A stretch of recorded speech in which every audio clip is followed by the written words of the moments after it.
Yo guys, what's up? Welcome back to my YouTube channel again. So first of all, to all the brothers and sisters out there, wish you all a very happy and prosperous रक्षा बंधन over there. ठीक है, आज रक्षा बंधन है guys and आज इस उपलक्ष्य में हम आपके सामने कुछ रेगुलर क्वेश्चंस डिस्कस करने वाले हैं regarding the object repository module, जो कि आज मैं खत्म करने वाला हूं in my channel.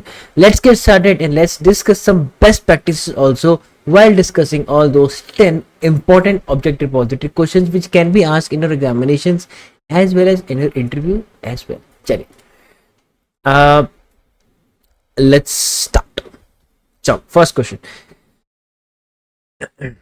which of the following prerequisite does your setup need to meet for you to be used able to use object repository? मतलब ये कहना चाह रहे हैं कि ऑब्जेक्ट रिपोजिटरी करने के लिए, यूज करने के लिए हमें क्या रिक्वायरमेंट्स चाहिए यहाँ पे. ठीक है, okay. Choose all the options that apply. Sir option जो है, जो भी सही है वो मुझे टिक करने हैं यहाँ पे. यूआई पथ automation, UI automation activities package 2020.10 and above, yes, क्योंकि हमें पता है कि ऑब्जेक्ट रिपोजिटरी यूज करने के लिए हमें यूआई ऑटोमेशन का ही पैकेज लगता है. अगर ये नहीं होगा, it won't be over there, it will giving you that error और प्रॉम्प्ट यू दैट आप पैकेज इंस्टॉल करें. उसके बाद जाके मैं आपको ऑब्जेक्ट रिपोजिटरी के साथ खेलने दूंगा. ठीक है. Data service enabled, no. Modern design experience enabled in the project, very true, yes. Action centre enabled, ना. So these two are perfectly right. Review question: which panel of the UI Explorer interface contains all the UI elements of an opened application? ये review question है, मतलब ये हमने पहले कर रखा है, तो आई होप आप सबको पता होगा. क्वेश्चन पढ़ते ही मुझे इसका आंसर पता चल गया है, तो मैंने पहले ये क्वेश्चन आपसे डिस्कस किया हुआ है. ऑल द UI Explorer मतलब कौन सा ऐसे पैनल है आपके UI Explorer में which contains all the UI user interface elements of an opened application. जो खुली हुई एप्लीकेशन है उसके यूजर इंटरफेस यहाँ पे एलिमेंट्स रहेंगे. एडिट एट्रीब्यूट्स ये कोई पैनल नहीं होता है. यूआई हायरार्की ये पैनल होता है, बट इसमें क्या है, ऑल एलिमेंट्स नहीं दिखाए जाते हैं. Visual tree, yes. UI framework, it's type of frameworks over there, तो visual tree will be our right answer over there. ठीक है, चलिए नेक्स्ट. द ऑब्जेक्ट रिपोजिटरी, अच्छा इसकी डेफिनेशन पूछी गई है यहाँ पे आपसे.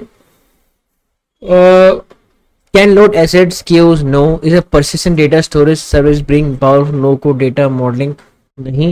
Ensures management, reusability and reliability of UI elements by capturing them as objects in a repository shareable across project. Yes. इसको पढ़ लेते हैं. Offers a way of business users to handle actionable item and provide business to input to, but no. We are 100% right again. चलिए.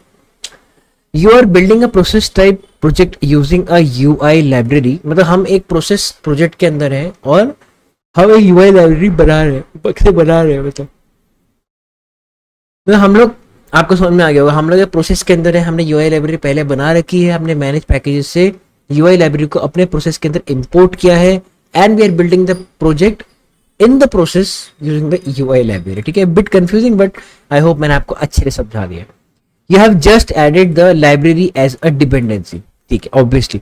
Where can you find the imported elements? जो import हुए हैं elements, उसको हम कहाँ पे find out कर सकते हैं? Obviously हम उसको object repository के पैनल के अंदर फाइंड आउट कर सकते हैं. Resources panel, no. Object repository panel in the UI activities tab, नहीं. Object repository panel in the descriptors tab, definitely ये मेरा सही आंसर है. एक मैंने आपको बताया है, we will be using object repository element जो कि इंपोर्ट होने के बाद ऑटोमेटिक वहां पे दिखेंगे over the right hand side in the descriptors tab. Project UI descriptor दिखे रहते हैं वहां पे, वही है राइट आंसर. चलिए, रिव्यू क्वेश्चन अगेन, पुराना क्वेश्चन है, पहले से किया होगा. Which is the following types of information can you find in the locals panel? ये आपका डिबगिंग का है मेरे ख्याल से, मोस्ट प्रोबेबली, या डिबगिंग स्टूडियो के अंदर कुछ किया है हमने ये वाला, आई रिमेंबर. ठीक है. Cumulative percentage of execution time we checked in, नहीं. No percentage is shown in the debugging process. Exceptions, yes. जब हम locals panel पे जाते हैं तो exceptions भी दिखते हैं. Value of the variables, yes sir, value of the variables भी दिखते हैं. And properties of the current activity भी हमें यहाँ पे दिखाई जाती है inside the locals panel over there. ठीक है, चलिए. True or false? Use application browser activity is automatically added when a screen is drag and drop on top of plus sign inside the workflow. मतलब अगर मैं screen वहां पे drag and drop कर रहा हूं तो क्या ये सच है कि यूज एप्लीकेशन ब्राउजर ऑटोमेटिकली वहां पे आ जाएगा? हाँ, हमने आपको करके भी बताया है. Definitely it is 100% true. चलिए, you have developed a process type project using a version 1.0.0 of a library. हमने एक प्रोसेस बनाया है, प्रोजेक्ट बनाया है प्रोसेस फाइल यूज करते हुए, ठीक है, प्रोसेस टाइप प्रोजेक्ट यूज करते हुए, और मतलब एक लाइब्रेरी का उसका जो वर्जन है 1.0.0 है, simple. The target app has recently been upgraded and the UI library has been updated by collective version 2। मतलब टारगेट जो ऐप जिसमें काम हुआ है, जिससे हम जिस पे हमने यूआई अपनी ऑब्जेक्ट रिपोजिटरी की यूआई लाइब्रेरी बनाई है, वो अपडेट हुई है, और मेरे कोलीग ने, मेरे मेरे सहपाठी है, उसने क्या किया है, उसने यूआई लाइब्रेरी को अपडेट कर दिया टू वर्जन 2। ठीक है, you need to update the project that you have develop. हमें उस प्रोजेक्ट को अपडेट करना है जो मैंने डेवलप कर रखा है। Will upgrading the UI library dependency to version 2.0.0 in your project automatically update the element used in the UI activities? Yes, हमने ये देखा है, हमने आपको करके भी दिखाया, लेकिन उसकी भी कुछ शर्तें हैं, मैं आपको बताया तो क्या पढ़ते हैं पहले। Yes, if in the library update process, the जो लाइब्रेरी अपडेट करने का प्रोसेस है, the existing elements were modified using the edit descriptor option. Definitely, क्यों, देखिए जब हम आपकी लाइब्रेरी को अपडेट करेंगे तो क्या होगा, वहाँ पे एडिट डिस्क्रिप्टर ऑप्शन होता है, उसमें जाकर जब हम प्रॉपर नए टारगेट ऐप पे हम उसको इंडिकेट कर देंगे या कैप्चर कर देंगे, जो भी है वहाँ पे सेलेक्ट दिखा देंगे कि भाई ये मेरा यूआई एलिमेंट है, तो ऑटोमेटिकली जब हम लाइब्रेरी को अपडेट करेंगे तो it will be updated automatically. Don't have to drag and drop it, जैसे मैंने आपको बताया था। ठीक है, तो ये मेरा सही आंसर है। नो, यू नो, नोट तो मैं गलत, मैं पढ़ूंगा नहीं, बट ठीक है पढ़ लेते हैं। No, you need to pair the element with UI activity. No, yes, yes भी है, देखते हैं। If in the library update process the elements in version 1.0.0 were deleted and the new ones were captured using the capture elements recorder, but क्यों, मुझे समझ में नहीं आ रहा, हम वो प्रोसेस दोबारा से क्यों करेंगे? फिर ऑब्जेक्ट रिपोजिटरी बनाने का फायदा क्या होगा? मुझे बार बार कैप्चर करना है, तो एक बार मैं कैप्चर करूंगा, I will just indicate it, and when I'll upgrade my library over there, automatically the objects elements will be updated over there in the activity. That's the beauty of the object repository. चलिए, definitely we are 100% right over there. चलिए, you are extracting a UI library from a process type project. मतलब हम UI library, हमने अपने process के अंदर एक library बनाया है, प्रोजेक्ट UI डिस्क्रिप्टर के थ्रू हमने एक लाइब्रेरी बनाई, उसको हम एक्सट्रैक्ट कर रहे हैं। ठीक है, you have completed extracted the elements and published the library. नींद बहुत आ रही है मुझे, आई डोंट नो व्हाई। यहाँ मौसम बहुत बढ़िया है बाय द वे, तभी शायद आ रही होगी। You have completed extracting the elements and published the library. मतलब हमने एलिमेंट्स को एक्सट्रैक्ट कर लिया है, we have already published the library in the orchestrator और इन द लोकल्स, हमारे जो लोकल ड्राइव है उसमें। ठीक है, सी ड्राइव, जो भी आपकी डेस्कटॉप लैपटॉप की ड्राइव है। How would you make sure the elements used in the starting project can be automatically updated when the UI library is updated? आपको समझ में आया क्वेश्चन? दोबारा समझाता हूँ। हमने एक प्रोसेस टाइप प्रोजेक्ट से एक यूआई लाइब्रेरी उसको एक्सट्रैक्ट कर लिया है। You have completed extracting the elements and publish the library. हमने एक्सट्रैक्ट भी कर लिया एलिमेंट्स एंड पब्लिश भी कर दी है library. How would you make sure the elements use in starting project? हम कैसे श्योर करेंगे जो एलिमेंट यूज किए गए हैं स्टार्टिंग के प्रोजेक्ट में वो ऑटोमेटिकली अपडेट हो जाएंगे या यूआई लाइब्रेरी भी अपडेट होगी? भाई इसका आंसर शायद पुराने वाले क्वेश्चन से मिलता जुलता, देखते हैं इन्होंने क्या लिखा हुआ है। Import the library back into the project and remove the project UI descriptor in the object repository. Okay, import the UI library back into the project and manually pair the UI activities with the elements in the library. No, manually pair करने का कोई हमारा वो नहीं है मोटो, फिर object depository की जरूरत नहीं है हमें। We don't need to change anything, library set as a dependency by default. नहीं, ऐसा भी नहीं है, तो ये हमारा बचा आंसर ये है। देखिए, जब भी हमारा प्रोजेक्ट यूआई डिस्क्रिप्टर्स वहां पे होंगे तो what I have to remove the project UI descriptors from my process, जो मैंने उस प्रोसेस में बनाया है प्रोजेक्ट यूआई डिस्क्रिप्टर्स। अगर मैं रिमूव नहीं करूंगा तो ऑटोमेटिकली अपडेटेड नहीं होगी। देखिए, ऑटोमेटिकली अपडेट यूआई लाइब्रेरी नहीं होगी। ठीक है, चलिए, ये हमने करके भी दिखाया आपको। You are developing a process type project using an UI library, ठीक है, which contains variables in descriptors. मतलब डिस्क्रिप्टर्स के अंदर वेरिएबल, डिस्क्रिप्टर क्या होता है पता है ना, एंकर एंड टारगेट का आपका कॉम्बिनेशन, उसको हम कहते हैं डिस्क्रिप्टर। ठीक है, डिस्क्राइब्स द यूआई एलिमेंट। ठीक है, यूआई एलिमेंट पूरा कैसे होगा? यूआई एलिमेंट पूरा ऐसा होगा जब आपका टारगेट, जो मेरा, जहां मेरा टारगेट है और जो मेरा एंकर है, मतलब जो टारगेट को यूनिकली आइडेंटिफाई करेगा उसको एंकर बोलेंगे यहाँ पे, तो उसका कॉम्बिनेशन ही हमें डिस्क्रिप्टर कहलाता है। मैं पहले अच्छे से पढ़ा रखा है, जस्ट एक मैं आपको रिवाइज उसमें बता रहा था, ठीक है। चलिए, you have paid an element containing a dynamic selector with a UI activity and got a validation error. मतलब हमने एक एलिमेंट को पेयर किया है यूजिंग अ डायनामिक सेलेक्टर, उसके अंदर हमने वेरिएबल भी यूज किया है और हमें एक वैलिडेशन एरर आ गया है। शायद वेरिएबल्स की डिफॉल्ट वैल्यू वगैरह कुछ हो, देखते हैं आगे क्या लिखा हुआ। जो the following options can help you identify the name of the undeclared variable. मतलब जो अनडिक्लेयर्ड वेरिएबल है हमारा, उसका हमें क्या है, उसका नेम आइडेंटिफाई कराने में कौन सा इसमें से ऑप्शन मेरी हेल्प करेगा। Run the process in the debug mode, इसको हम रन करेंगे डिबग मोड, बट वो चलेगा, बार बार एरर आ जाएगा, so it's a big no. Check the variable spanner, undeclared variable है तो we don't have to check the variable spanner, वहां कुछ हमें नहीं मिलेगा, इट विल बी जीरो, नीलबट्टा, सन्नाटा एंड नाडा, ठीक है। Check the properties panel of the activity, yes. जब हम वो एक्टिविटी, जैसे फॉर एग्जांपल मैं क्लिक करवा रहा हूँ कहीं पे और I am getting some text over from there, या मैं टाइप इनटू करवा रहा हूँ कहीं पे, तो क्या होगा, जब मैं वेरिएबल के अंदर कुछ वैल्यू है स्टोर्ड है, तो वो वेरिएबल की वैल्यू मुझे कहाँ से पता चलेगी, from the properties panel inside the activity. जब मैं देखूंगा वहाँ स्टिक सेलेक्टर क्या दे रखा है मैंने, या जब वो आपका पॉपअप खुलता है इसमें आप पार्शियल सेलेक्टर्स देखते हो कार्ड के, जब कार्ड एक्टिविटी यूज होती है तो वगैरह वगैरह, तो उसके अंदर हमें प्रॉपर्टीज देखनी है आपके उस एक्टिविटी की स्पेसिफिकली, तो हम उसको देख पाएंगे उसका नेम क्या है। Last but not the least question guys, your team needs to develop several automation projects using target app which may receive UI upgrades in the future. Order the following steps based on how you would organize development using the object repository. तो इसमें object repository का 1 2 3 4 steps हैं। They are asking us कि क्या हमारे steps रहेंगे। हमारी एक बहुत बड़ा प्रोजेक्ट है, टीम है, उसको हमें आगे ऐप में कुछ अपडेट आएंगे, उसको कैप्चर करना है using the object repository over there. OR कह सकते हैं इसको, short form of object repository in my way, ठीक है। चलिए, import the library in process, start development, no. Update the library dependency in the process, library तो पहले बनाओ, create the UI library, yes sir, it's the first process, first step. Step 1 will be creating a UI library over there. Update the library dependency in the processes using it. Import the library in your process and start developing. When the target app changes, update the UI library. देखिए, पहले हम क्या करेंगे, हम UI library को बना लेंगे।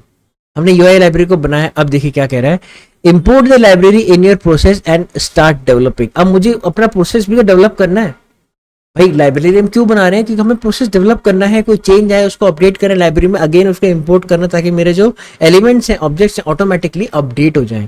यहाँ वही है स्टेप 2 पे, import the library in your process and start developing. Step 1 will be creating UI library, step 2 will be importing the library in your process and start developing your process project, जो भी है आपका, ठीक है। Update the library dependency in the processes using it. और fourth है हमारा, when the target app changes, update the UI library. मतलब update the library dependency in the processes using it. जब भी मैं वो करूंगा, क्या कहते हैं, अपनी लाइब्रेरी को अपडेट करूंगा, when the target app changes, update the UI library. तो हम क्या होगा, पहले मेरी जो UI लाइब्रेरी है उसके अंदर चेंज होगा। अब देखिए, उसके बाद मैं लाइब्रेरी को अपडेट करूंगा, ठीक है। I hope this is very clear guys. ऐसा नहीं है कि पहले मैं अपडेट कर दूंगा लाइब्रेरी डिपेंडेंसी। कैसे अपडेट करूंगा भाई, अपडेट तो डालो पहले, अपडेट वर्जन तो बढ़ाओ, 1.0.0 1.0.1 है, जो भी आपका कंसेक्यूटिव वर्जन है उसको तो लेके आओ, तभी तो मैं उसको अपडेट करूंगा, ठीक है। चलिए, तो as always guys, we were 100% right in our 10 questions over there, ठीक है। चलिए, तो we have successfully completed this except for one thing, we have left this object repo best practice. Let's see quickly, फटाफट हो जाएगा। Incorporate, इस पे questions भी है क्या, नहीं। Incorporate the following best practices while working with object repository. Reusability, you can achieve reusability through different means such as local elements, snippets and UI libraries in the object repository. ठीक है। Use descriptive names, मतलब ये कहना चाह रहा है कि हम reusability कर सकते हैं, एंड एम्फेसिस कर रहा है reusability पे, my bad, sorry. Descriptive names, use meaningful and descriptive names for objects in the repository. मतलब जो समझ में आने चाहिए ऐसे नेम आप डालिए जब आप एलिमेंट्स बनाते हैं। ऐसे नहीं कि वहां पे उसने लिख दिया कि क्लिक कोई स्टैटिक नेम, ऐसे हम बना रहे थे पहले, ब्रैड एंड रॉबर्ट्स, इतना कॉमन नेम है, इतने बार मैंने कर दिया, मुझे याद हो गया लिटरली, ब्रैड एंड रॉबर्ट्स, जो भी हो मुझे आपका नाम याद हो गया भाई ठीक है। तो ऐसा नहीं कि आपको वो क्लिक ब्रैड एंड रॉबर्ट्स वहां पे एलिमेंट्स पे जब आप डाल रहे हो ऑब्जेक्ट रेपोजिटरी में, तो वहां पे लिखना है क्लिक द एम्प्लॉय नेम और क्लिक जो भी नेम है, जैसे एक डायनेमिक उसको बना दो, जैसे क्लिक एम्प्लॉय नेम है तो आपका क्लिक एम्प्लॉय नेम होता है, तो that can be the way to go, ठीक है। अवॉइड जनरिक नेम्स जैसे button one and link two as they can become confusing at a time. देखिए मैंने जो आपको बताया है अभी, ठीक है। Organise object within a repo, repository का शॉर्ट फॉर्म में रेपो, आगे से हम इसे रेपो बोलेंगे, don't want to say repository, it's a big word. So in the coding language, in the computer language, repository is called as repo, repository नहीं, sorry. Organize objects within a repo and group them by grouping them together by screen, type of object, button, input field, etc. or any other logical categorization, ठीक है। तो क्या है, जो भी आपका अलग स्क्रीन है, अलग अलग स्क्रीन बनाए। जैसे मैंने स्टार्टिंग में एक बार आपके सामने एक गलती कर दी थी, गलती क्या वो मैंने जानबूझ के बताया था आपको दिखाने के लिए कि अगर हम स्क्रीन नहीं बनाएंगे तो बहुत कंफ्यूजन हो जाएगा। एक ही स्क्रीन चली आ रही है आपके, उसके अंदर अलग अलग अलग मल्टीपल स्क्रीन के एलिमेंट्स है, you can be very much confuse which screen or which element is from which screen over there, ठीक है। चलिए, scalability, it is important to design your object repo so that it can grow with your application, मतलब अगर changes होते हैं तो it can scale, ठीक है। as new features are added, देखिए जो मैंने आपको बताया, ensure the repo can support these changes without becoming inefficient, so you have to make your repo like this that it can support all those changes without becoming obsolete or inefficient over there. Version control, when publishing a new version of the same library, make sure to properly add the new version number to the publish window। जब हम publish कर रहे हैं तो उसमें एक proper अच्छे से वर्जन नंबर डालें जब आप अपने ऑब्जेक्ट रेपो को पब्लिश कर रहे हैं inside the publish window, simple as it is, ठीक है। तो ये बहुत सिंपल था, मैंने बताया 2 मिनट लेंगे इसे कंप्लीट करने में। तो आई होप दैट गाइज आपको समझ में आया होगा ऑब्जेक्ट रेपो इन स्टूडियो, कई लोगों को नहीं पता था, ठीक है। It was a new chapter for most of you guys, तो आई होप पूरा क्लियर है आपको, मैंने अच्छे से बता दिया, explain. You can see my 2-3 videos over there in object repo. Next हम क्या करने वाले हैं, बहुत इंटरेस्टिंग पार्ट है, ये एग्जाम से पूछा जाता है, इसको बहुत अच्छे से पढ़िएगा भाई। इसका नाम है यूआईपाथ इंटीग्रेशन सर्विस ओवरव्यू। एक बार जिसमें आपको एक स्नीक पिक देख रहा हूँ कि हम कल से क्या स्टार्ट कर रहे हैं inside the UiPath integration service. So it's pretty much excited to show you guys this, ठीक है, क्योंकि इसके साथ बहुत सारी चीजें हैं, कनेक्टर्स हैं, ट्रिगर्स हैं, प्रॉपर्टीज हैं, तो मजा आएगा आपको करने में। एंड बहुत सारी नई नई यहाँ पे पैकेजेस आपका यूआईपाथ लेके आता है इंटीग्रेशन सर्विसेज के लिए। जैसे अभी जेने एक्टिविटीज थी, मैंने वीडियो बनाया था उसके ऊपर, वो भी हम कर लेंगे साथ में, ऐसा नहीं है कोई दिक्कत। वैसे मैंने बता रखा है पर आपको आप चेक आउट कर सकती हैं, ठीक है। इंट्रोड्यूसिंग यूआईपाथ सर्विस है, यहाँ प्रोसेस ओवरव्यू है, कैसे क्या होता है, A to Z everything will be showing over there। जैसे for example you need to connect your Salesforce account with UiPath, Slack आपको कनेक्ट करना है, सर्विस नाउ करना है, आउटलुक करना है, SAP करना है, तो यू कैन डू इट, ठीक है। कैसे कनेक्टर्स बनाएंगे, कैसे कनेक्शंस बनते हैं, how are the triggers over there, triggers कैसे है, ठीक है, और रन कैसे होगी फुल ऑटोमेशन। तो उन्होंने पूरा बता रखा है। We'll be also going through by this way only with these chapters only, ऐसा नहीं कि यहाँ से यहाँ पूरा हम कूद जाएंगे। और उन्होंने बाद में ये भी दे रखा है that overview of a connector builder, how we can use a connector builder over here, API documentation, everything will be doing it। हो सकता है इसमें थोड़ा टाइम लग जाए बनाने में वीडियोस, मतलब टाइम क्या, मतलब बहुत सारे वीडियोस बन जाए इसमें, because I just want you guys to have a core knowledge or complete knowledge of integration service because it's pretty important and it's a new thing over there in UiPath Studio, ठीक है। My bad, sorry। चलिए, तो I hope guys आपको इतना समझ में आया होगा। Chapter module has been completed by me, that is the object repo in the UiPath, ठीक है। कैसे आपने बनाया, कैसे इंपोर्ट किया, एक्सट्रैक्ट किया, कैसे अपडेट किया, अपडेट करने के बाद क्या होता है, क्या नहीं होता है, कब अपडेट होगा, कब अपडेट नहीं होगा, मैंने आपको पूरा बता दिया A to Z। Done some good questions as well, discuss the best practices as well. If you like all this content, don't forget to like, share and subscribe to my YouTube channel and my individual videos, my playlist as well। If you are worrying about the interview series, yes, I am working on it। I'll be throwing some new questions in the form of video very soon, so please stay tuned guys। ऐसा मत सोचना है कि जैसन ने बोला था कि भाई स्टार्ट कर दी है, डेब्यू कर दिया है सीरीज, बट आ नहीं रही है सीरीज, थोड़ा टाइम लगता है क्वेश्चंस में, don't worry. I will be giving you all those exact questions जो मेरे से पूछे गए थे। I am recollecting all those, मैंने कुछ बना लिया है, just give me some time, I will be posting it randomly any day, ठीक है, नो वरीज अबाउट दैट। तो that will be big surprise for you guys as well. चलिए, Thank you so much, guys. Happy automation, and as always, keep learning.